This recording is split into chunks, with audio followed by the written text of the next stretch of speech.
বিসমিল্লাহির রহমানির রহিম। প্রিয় সাংবাদিক ভাই ও বোনেরা, আসসালামু আলাইকুম। আমি স্তম্ভিত, আমি ক্ষুব্ধ, আমি গভীরভাবে মর্মাহত। নিন্দা ও প্রতিবাদ জানানোর কোনো ভাষা আমার নেই। আমাদের এই দেশে আবার চলছে পৈশাচিক গণহত্যা। পাখির মতো গুলি করে মানুষ হত্যা চলছে। গণহত্যার পৈশাচিক তাণ্ডবে মেতে উঠেছে সরকার। ফ্যাসিবাদের লগ্ন থাবায় রক্ত ঝরছে, প্রাণ যাচ্ছে দেশের শান্তিপ্রিয় নিরস্ত নাগরিকদের। বৃদ্ধ, শিশু, কিশোর, এমনকি কুলবধূরা পর্যন্ত রেহাই পাচ্ছে না এই নির্মম হত্যাকাণ্ড থেকে। মনে হচ্ছে কোনো ভিনদেশি হানাদারেরা যেন বাংলাদেশের মানুষের উপর পৈশাচিক হত্যাযজ্ঞে মেতে উঠেছে। কোনো একটি সরকার নিজের দেশের নাগরিকদের ওপর এমনভাবে গণহত্যা চালাতে পারে তা আমাদের কল্পনারও অতীত। এ ধরনের গণহত্যার বিরুদ্ধে দাঁড়িয়েই আমরা 1971 সালে মাতৃভূমিকে স্বাধীন করেছিলাম। সেই স্বাধীন দেশে আবার অন্য কোনো অজুহাতে কখনো কোনো সরকার গণহত্যার পথ বেছে নেবে তা আমরা মেনে নিতে পারি না। আমি এই মুহূর্তে এই গণহত্যা বন্ধের দাবি জানাচ্ছি। আমি সরকারকে হুঁশিয়ার করে বলতে চাই, এর পরিণাম হবে ভয়াবহ।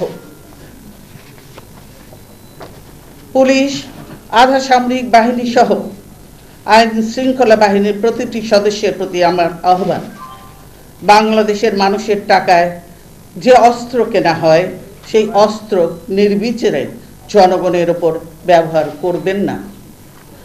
আপনাদের পবিত্র কর্তব্য হচ্ছে দেশের জনগণের জীবন রক্ষা করা, নির্বিচারে তাদের জীবন কেড়ে নেওয়া নয়। একটি গণবিচ্ছিন্ন ব্যর্থ সরকারের অন্যায় হুকুমে আপনারা গণহত্যাকারীর ভূমিকায় অবতীর্ণ হবেন না, বরং জনগণের মৌলিক, মানবিক ও গণতান্ত্রিক অধিকার রক্ষায় তাদের পক্ষে দাঁড়ানোর জন্য আপনাদের প্রতি আহ্বান জানাচ্ছি। গত কয়েকদিনের ভয়াবহ সংঘাতে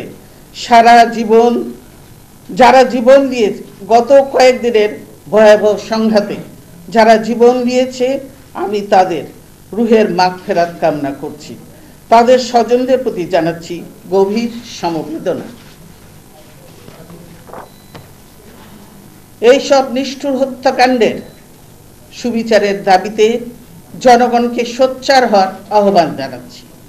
ফ্যাসিবাদের বিরুদ্ধে জনগণের প্রতিরোধ সংগ্রামের প্রতি একাত্মতা ঘোষণা করছি।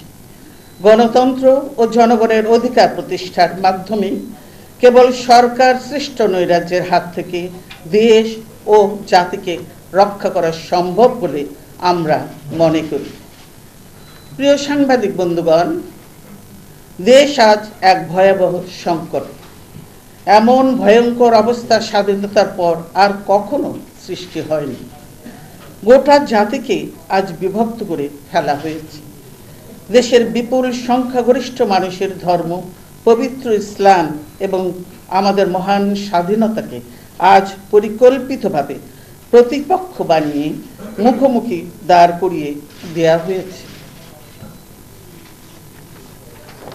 বাংলাদেশের মানুষ যেমন স্বাধীনতা প্রিয়, তেমনি ধর্মপরায়ণ। ধর্ম কিংবা স্বাধীনতা কোনোটির ওপর আঘাতই তারা সহ্য করে না। ইসলাম এবং স্বাধীনতায় কোনো বিরোধ নেই, অথচ একটি কুচক্রী মহল মুক্তিযুদ্ধের চেতনা বাস্তবায়নের নামে পবিত্র ইসলাম, আল্লাহ রব্বুল আলামিন এবং মহানবী হযরত মুহাম্মদ মুস্তাফা সাল্লাল্লাহু আলাইহি সাল্লামের বিরুদ্ধে নোংরা কুৎসা রটনায় লিপ্ত হয়েছে। এতে স্বাভাবিকভাবেই দেশের সংখ্যাগরিষ্ঠ মানুষের ধর্মীয় অনুভূতি দারুণভাবে আহত হয়েছে। দুর্ভাগ্যের বিষয়, ধর্মপ্রাণ মানুষ এর বিরুদ্ধে যখন শান্তিপূর্ণ পন্থায় প্রতিবাদ জানাবার উদ্যোগ নিয়েছে, অপরাধীদের শনাক্ত করে বিচারের দাবি তুলেছে, তখন সরকার তাদের ওপর চালিয়েছে নির্মম হত্যাযজ্ঞ। শুধু তাই নয়, এইসব ধর্মপ্রাণ সাধারণ মানুষকে স্বাধীনতা বিরোধী, যুদ্ধ অপরাধী ও তাদের দোষর হিসেবে চিহ্নিত করে সীমাহীন জুলুম নির্যাতন চালাচ্ছে। সরকারি দলের সন্ত্রাসীরা মসজিদে ঢুকে মুসল্লি, খতিব ও ইমামদেরকে পর্যন্ত হেনস্থা করছে। প্রতিবাদ মিছিল থেকে কিশোর তরুণদের ধরে নিয়ে তাদের গায়ে বন্দুক ঠেকিয়ে গুলি করে হত্যার মতো পৈশাচিক ঘটনা ঘটিয়েছে। অনেকে চোখ তুলে নেওয়া হচ্ছে। নিজ গৃহে গৃহবধূকে পর্যন্ত গুলি করে হত্যা করা হয়েছে। এই সব হত্যাকাণ্ডে আইন শৃঙ্খলা রক্ষাকারী বাহিনীর সঙ্গে সরকারি দলের সশস্ত্র সন্ত্রাসীরা প্রকাশ্যে অংশ নিচ্ছে। সরকারের শীর্ষ পর্যায় থেকে এইসব হত্যাকাণ্ডে তাদেরকে উৎসাহিত করা হচ্ছে। এই হত্যার ঘটনারও কোনো তদন্ত, প্রতিকার কিংবা বিচারের উদ্যোগ সরকার নেয়নি। অপরদিকে একটি গোষ্ঠীকে সরকার উস্কানিমূলক ও বেআইনি কর্মকাণ্ড সংগঠনে প্রতিনিয়ত আশকারা ও সমর্থন দিয়ে যাচ্ছে। তারা প্রতিনিয়ত ঘৃণা, বিদ্বেষ ছড়াচ্ছে। জাতীয় জীবনে বিভাজনকে উস্কে দিচ্ছে। স্বাধীন মত প্রকাশের কারণে সম্মানিত নাগরিকদের নাম ধরে হুমকি দিচ্ছে। সরকার বিরোধী সংবাদপত্র এবং টিভি চ্যানেলগুলো বন্ধ করার হুমকি দিচ্ছে। নির্যাতিত সাহসী সম্পাদক মাহমুদুর রহমানকে বেআইনিভাবে গ্রেফতারের জন্য চাপ সৃষ্টি করছে। ভিন্ন মতাবলম্বীদের ধরে ধরে জবাই করার আওয়াজ তুলছে। বিভিন্ন ব্যাংক, বীমা, শিক্ষা প্রতিষ্ঠান, হাসপাতাল ও ব্যবসা প্রতিষ্ঠানে হামলা ও ভাঙচুরের উৎসাহিত করছে। এই সব তৎপরতার মাধ্যমে আমাদের জনজীবনে শান্তি, স্থিতিশীলতা ও জাতীয় অর্থনীতিকে যারা নৈরাজ্যের দিকে ঠেলে দিচ্ছে, সরকার তাদেরকে বাধা দেওয়ার পরিবর্তে সার্বিক সহযোগিতা করে যাচ্ছে।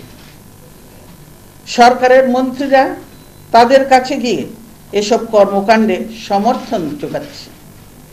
প্রিয় সাংবাদিকবৃন্দ, বর্তমানে সরকার ফ্যাসিবাদী কায়দায় বাংলাদেশে ন্যায় বিচারের পরিবেশ সম্পূর্ণ ধ্বংস করে দিয়েছে। এখানে রাষ্ট্রীয়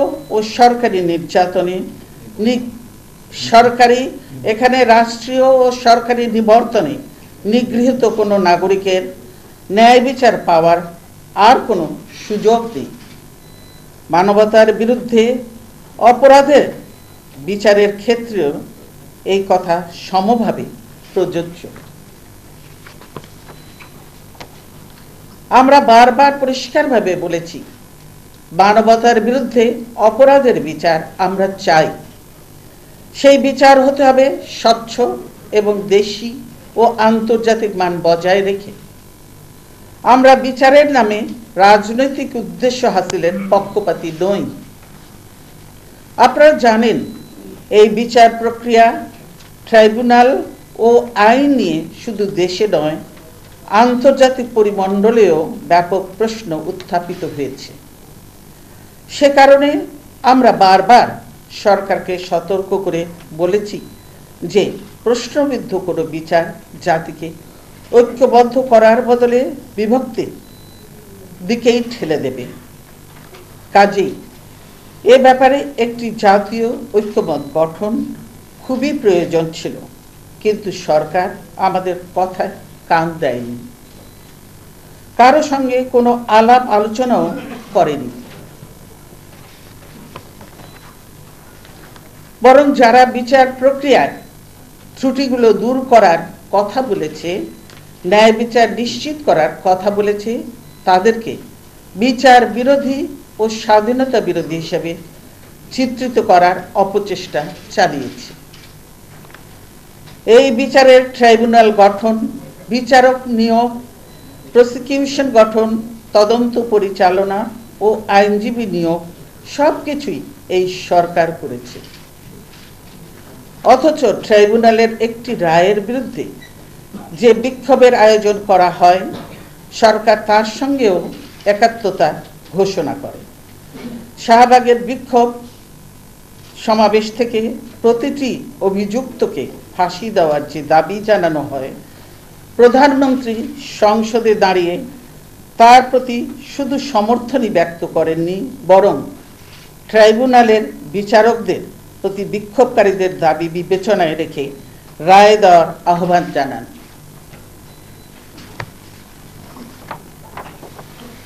কোন সভ্য ও গণতান্ত্রিক রাষ্ট্রে এ ধরনের ঘটনা নজিরবিহীন।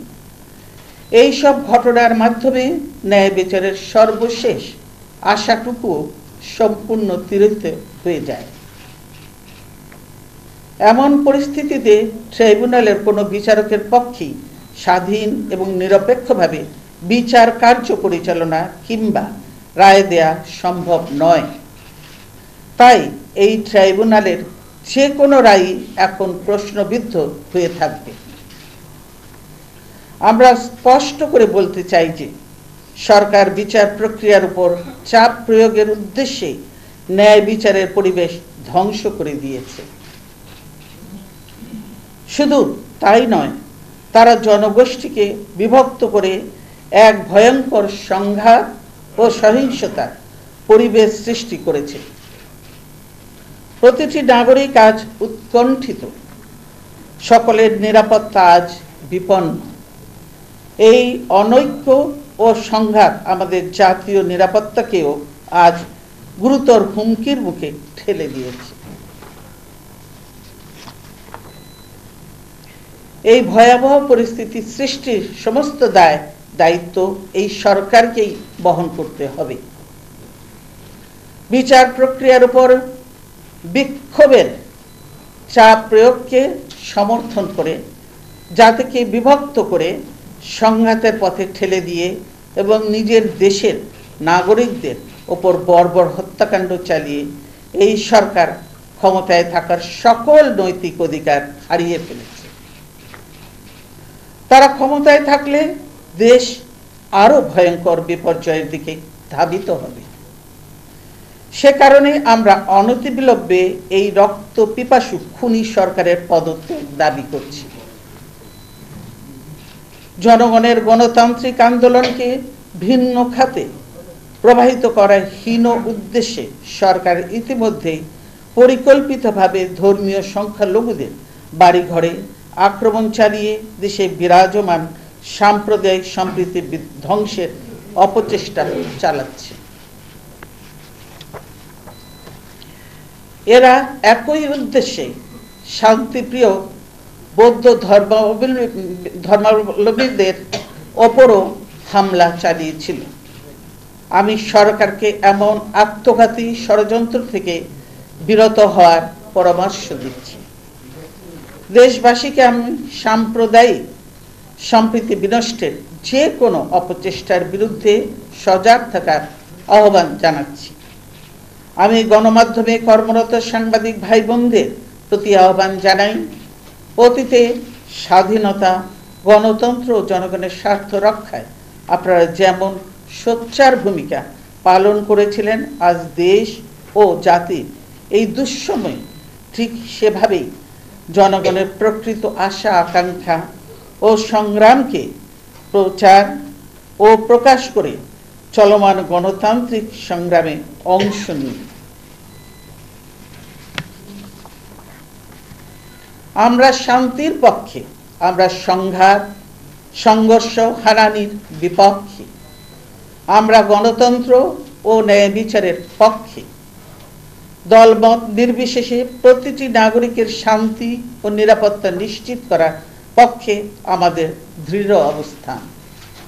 কাজেই সরকার যে ভয়াবহ অবস্থার দিকে দেশকে ঠেলে দিচ্ছে, গণহত্যায় মেতে উঠেছে, তাতে দেশের দায়িত্বশীল সর্ববৃহৎ রাজনৈতিক দল হিসেবে আমরা নিশ্চুপ দর্শক হয়ে থাকতে পারি না। আমি সারা দেশের শান্তিপ্রিয় মানুষকে এই সরকারের ঘৃণ্য ও গণবিরোধী কার্যকলাপের বিরুদ্ধে সচেতন ও সোচ্চার হওয়ার আহ্বান জানাচ্ছি। উদাত্ত আহ্বান জানাচ্ছি যে কোনো মূল্যে জাতীয় ঐক্য ও সংহতি বজায় রাখার জন্য। আমি দেশবাসীকে এই সংকটের মুহূর্তে রাজপথে নেমে আসার ডাক দিচ্ছি।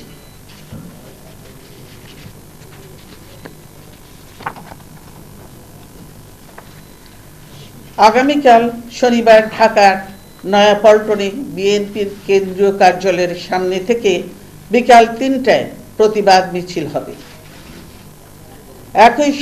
একই সময়ে সারা দেশে মহানগর ও জেলা সদরগুলোতে বের হবে প্রতিবাদ মিছিল।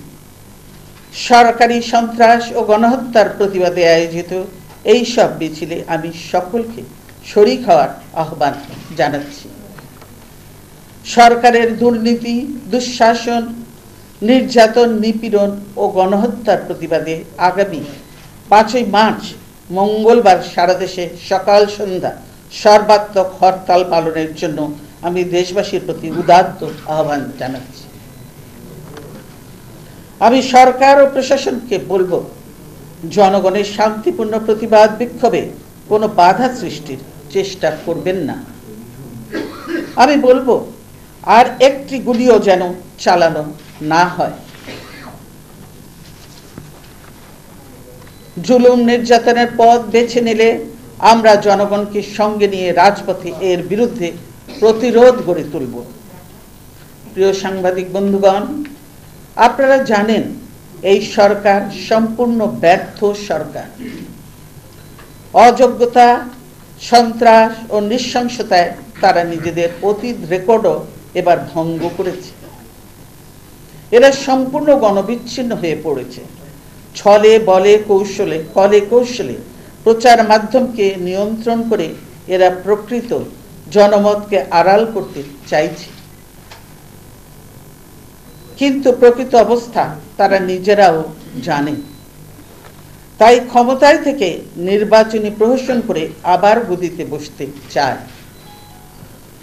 নিরপেক্ষ নির্দলীয় সরকারের অধীনে জাতীয় সংসদ নির্বাচনের গণদাবি, জাতীয় সংকট এবং তাদের সীমাহীন ব্যর্থতা ও দুর্নীতি থেকে জনগণের দৃষ্টিকে ভিন্ন খাতে প্রবাহিত করার অসৎ উদ্দেশ্যে তারা দেশকে চরম অনিশ্চয়তা ও অস্থিতিশীলতার দিকে ঠেলে দিচ্ছে।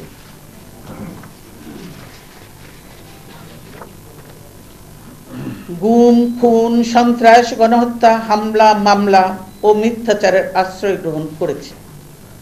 আমরা আমাদের প্রিয় মাতৃভূমিকে, রক্তার্জিত গণতন্ত্রকে এভাবে ধ্বংস হতে দিতে পারি না। তাই সব ধর্মের, সব ধর্মমতের এবং পাহাড় ও সমতলবাসী প্রতিটি গণতন্ত্রকামী দেশপ্রেমিক নাগরিকের প্রতি আমার আহ্বান, দল, মত, শ্রেণী, পেশা নির্বিশেষে সকলে মিলে আসুন দেশ বাঁচাই, মানুষ বাঁচাই। আসুন ফ্যাসিবাদকে মোকাবেলা করে মহান মুক্তিযুদ্ধের সুবর্ণ ফসল গণতন্ত্রকে রক্ষা করি। জনগণের জানমালের হেফাজত করি। মানুষের ধর্মীয় অনুভূতিকে শ্রদ্ধা জানাই। জাতীয় ঐক্য, সার্বভৌমত্ব, নিরাপত্তা ও শান্তি নিশ্চিত করি। আপনাদের সকলকে ধন্যবাদ। আল্লাহ হাফেজ। বাংলাদেশ জিন্দাবাদ।